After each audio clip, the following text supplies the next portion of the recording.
Always exciting when we have an opportunity to talk to this man. He is Jay Jaffe, who you can follow on Fangraphs.com and check out on social media as well. J_Jaffe on Twitter. We talk a little baseball and beer with us here on our Wednesday chat. Good to have you back, Jay. And it's so interesting. When we spoke a week ago, I asked you, what are you going to write about on Fangraphs? And you talked about how, you've been writing about injuries. You wanted another story, and there really hadn't been that story that came through. But then I think that night was the 6th no-hitter thrown in Major League Baseball and it's come against 3 different teams. So 2 teams have had no-hitters twice already. They've been no-hit twice.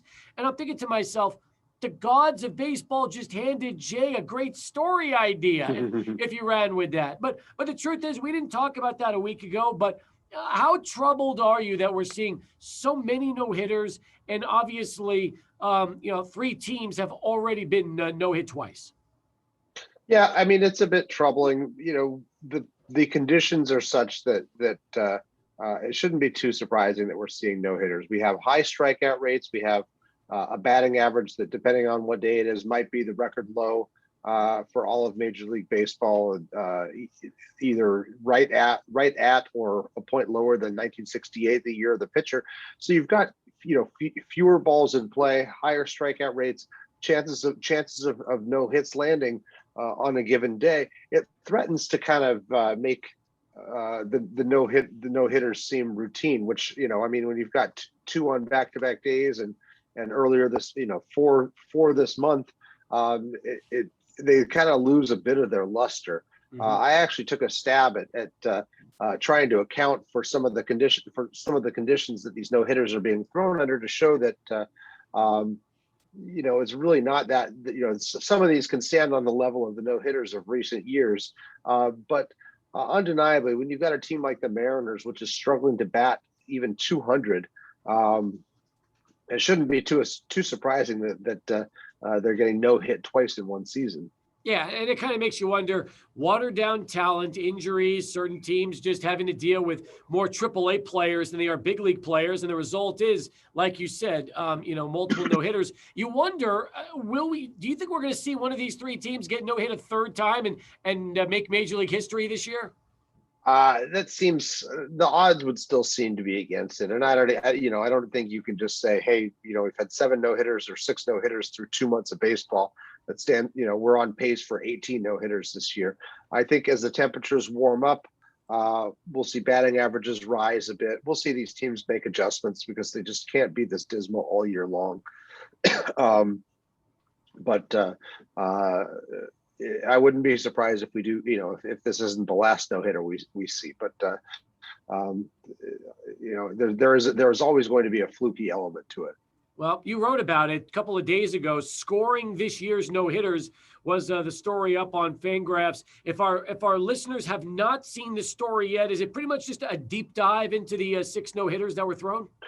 It's a look at a tool called Game Score, which you take a pitcher's line for the night, innings pitched, runs, hits, walks, strikeouts, home runs, the things you can get out of the box score.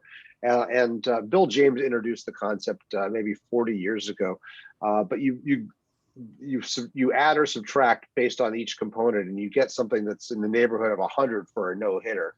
And I was just comparing the scores up and down for the no-hitters of the past 10 years to try to get a relative sense of the pecking order. And I included even Madison Bumgarner's 7-inning no-hitter there. And once you make the adjustments to account for, say, the league strikeout rate, the league home run rate, and the rate at which starting pitchers average, on a per inning basis, you find that, some of these no-hitters, like the Joe Musgrove one and the John Means one, hold up reasonably well. Others maybe don't hold up quite so well. The Max Scherzer 17 strikeout one from the end of the 2015 season still scores the highest in the adjustments. But what the method doesn't account for, and what is who's out of the lineup that day. And for example, that one, the Mets had just clinched.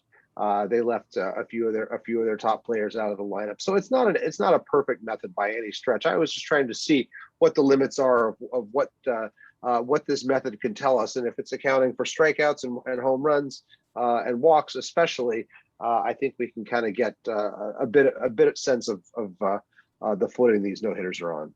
I'm happy you mentioned the Bumgarner 7-inning no-hitter, because even though it doesn't count, does it make sense to allow a 7-inning one-hitter to count in the books, but a no-hitter not to count? Shouldn't it almost be where you're either going to count all numbers at 7 innings or none at all? Because why draw the line at a one-hitter versus a no-hitter, Jay? Yeah, that one. I mean, it counts as a shutout. If it counts as a shutout, it should count as a no-hitter. I mean, that's to me the basics of it.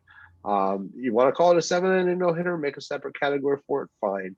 But it's still a no-hitter, and you know, I know that because it was a game that was played to its scheduled completion. So it's just it strikes me as absurd for Major League Baseball to rule that one out. Meanwhile, one start after his no-hitter, Corey Kluber has to leave with shoulder tightness. Not something that the Yankees were really needing right now, because they've had good pitching from their 4 starters. You've got Luis Severino on his way back, and probably in a month or two coming back to that rotation, assuming he can get through his rehab, unlike Noah Syndergaard, who left with forearm trouble, which kind of worries Mets fans. So let's talk a little bit about what the New York teams are going through as far as their pitching right now. And Jay, the Mets are so banged up from their position players, the last thing they need is Noah Syndergaard suddenly to have a big hiccup in his rehab.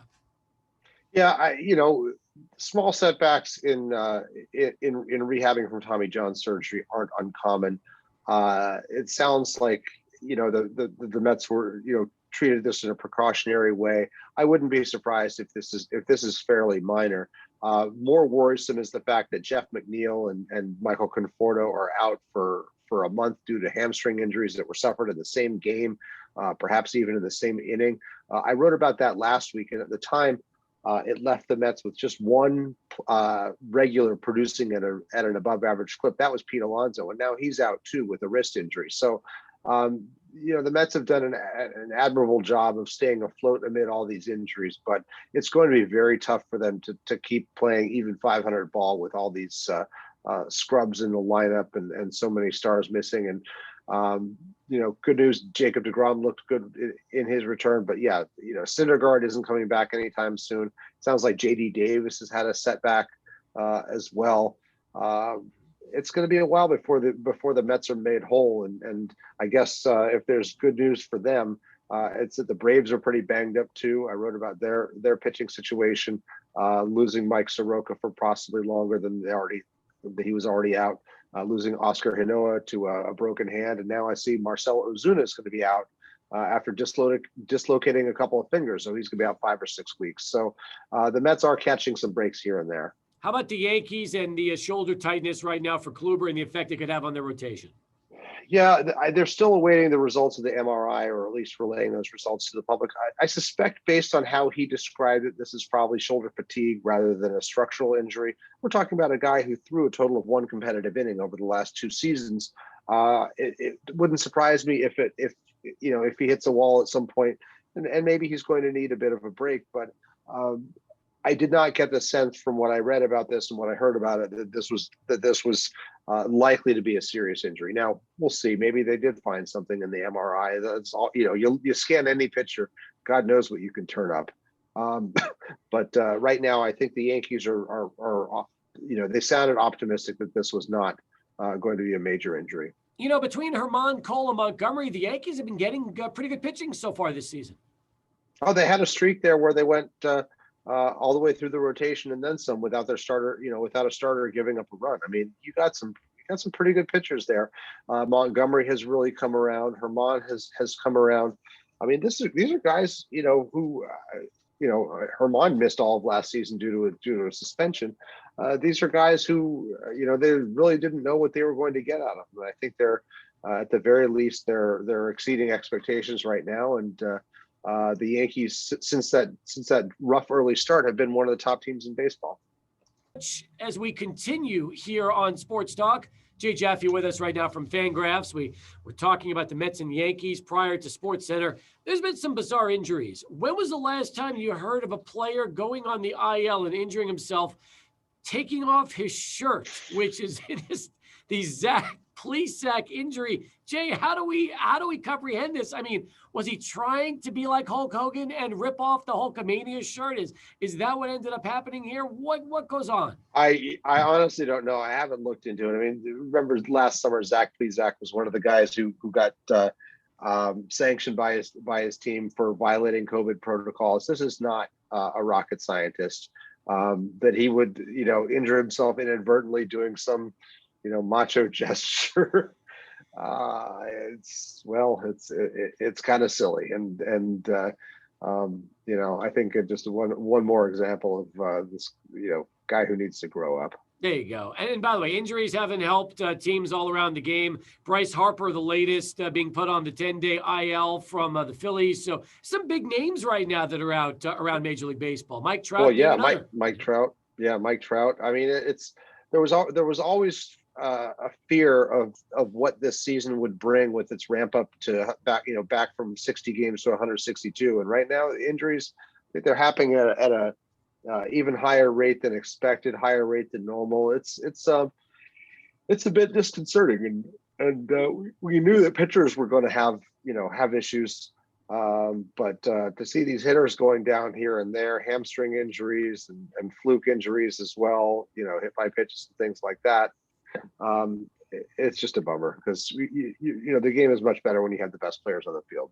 Speaking of that, you wrote a nice article this week in Fangraphs about Max Muncy of the Dodgers, a guy that started out slow, and we were kind of wondering, would this be something that could linger on into the summer? But Max Muncy had a huge week a few weeks back, came back strong, and now all of a sudden he looks like he's back to his same old self, walking a ton, hitting home runs, and helping to keep that Dodger lineup afloat as they get Cody Bellinger back here probably by the weekend.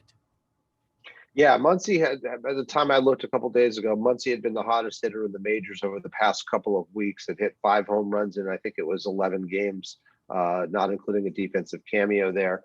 Has really been carrying the Dodgers at a time when they've been without Bellinger, without Corey Seager, who's out with a broken hand, a few other injuries up and down the lineup, and not getting as the usual production out of Mookie Betts, who's been kind of banged up.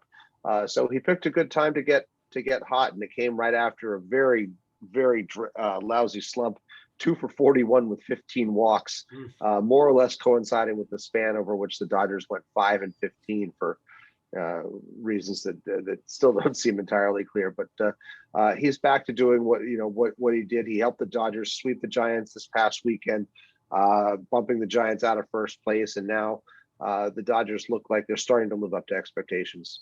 Meanwhile, it seems like he's playing first. He's playing second because of the Seager injury. So Lux is sliding to short. He can play second. You got Pujols now that can play a little first base as well. So a lot of flexibility for the Dodgers. But really, Muncy's a guy that if you needed him to, he could also play third. He's kind of that ultimate super utility infielder that can help you out in a variety of spots. Yeah, he doesn't look like a second baseman, but the Dodgers do such a good job with the positioning stuff on the shifts and things like that, that he has graded out as an above average fielder over the last few years since he's been with the team. And he's been essential to them. He did not have a good year last year, recovering from a broken finger, but he was helpful in the playoffs. And, you look the way the Dodgers have turned these castoffs like Justin Turner and Chris Taylor and Max Muncy into middle of the lineup components is a big reason why they've gone to 3 World Series in the last 4 seasons. I don't know if you've had a chance to chime in on this on social media, but if you have, give me your thoughts on New Era pulling those local market caps from their website after what happened on social media. Oh my God, those looked so lame and just laughable. I mean, it looked like, I don't know, when I was a graphic designer, you used to see all those 10,000 pieces of royalty-free clip art, CD-ROMs floating around. And I mean, this was just bad. They used the same taco for all 5 California teams, I think it was. It's just that it was so slapdash and so ungraceful. I mean, just the opposite of design is just slapping stuff on, each panel with no coherent way of integrating these components and missing area codes and things like that. It had something to piss just about every person off. Hey, Joe West sets a record. The umpire 5,376 games, which is an MLB mark. I don't know your thoughts on Joe West. He's a guy that most people either love or hate. There's no real middle ground with the guy, but that's an interesting mark when you look at an umpire's Ironman record. You don't usually see that very often around baseball. Yeah, I guess it's a pretty remarkable career. I don't have a great affinity for him, but then there's not many umpires I would really say that I like. I mean, the best umpires are the ones you don't notice because that means they didn't screw something up. And West has a history of kind of inserting himself into a lot of controversies on the field, that kind of that I'm the boss persona. But you don't last as long as you do without being at least pretty good at your job. And I guess longevity, it's the line about attaining respectability for longevity applies to politicians, prostitutes, and umpires, I guess. There you go. Hey, what do you have for us later this week at Fangraphs.com? I got one more thing I'm working on this week that I'm going to take some time to spend with my parents who were in town and seeing them for the first time in 15 months. But I'm working on something on Tommy Pham, who's had a really rough go of it with the Padres since coming over in the December 2019 trade with the Rays. He's starting to heat up, though. He had one extra base hit up until May 15th, and now he's got 4 since then. So it's looking like he might be gaining some strength, gaining some health. He's had really been hitting the ball pretty hard and not getting the results, which is I think part of the story there. So kind of looked into that, and we'll see if he continues to turn it around. That'll be up at Fangraphs.com with Jay Jaffe. Let's get a chance to wrap it up. Beer pick of the week. What do you have for us this week, Jay? Okay, this is one from Against the Grain Brewers, which is, I think, out of Kentucky. I've had their stuff before, and it's generally been pretty good. This is their Citra Ass Down Double IPA. I actually was not aware it was a double when I bought it. I just saw Citra, and you know me, I love my Citras. But this was interesting. It comes in at about 8% ABV. It tastes it's a little boozy and a little malt forward. I could not actually get the freshness date on it, so I wonder if it's been sitting around for a while. But it was was not what I expected from a Citra-based IPA. A bit more mango-y and sweet and a little more malt forward than I'm used to, but it was still a very drinkable beer, and I enjoyed it. And thought, particularly given how much I've been focusing on the local beers here, this might be one that crosses the paths of more of your listeners out there. Do some beers just not print the born on date or the drink by date? Is that the problem? Some of them come out, they're downright illegible, and it almost seems like they're illegible by design. Like you need a funhouse mirror to decode them. And this one, I was turning the can all the way, every different angle, trying to figure it out. I was like, what's the worst that's gonna happen? It's a 4-pack, I'll drink it. And some use a freshness, like canned on date, and trust the buyer to figure out what that means. And some use a drink by date, which is a little bit more ambiguous, and because different breweries have different standards, whether it's 60 days, 90 days, 6 months. So you never know. It's all a bit of a crapshoot. I hear you. Hey, listen, always fun talking to you. Look forward to the next time we get to chat. Thanks as always, Jay. All right, sure thing, Steve. Good talking to you. You too.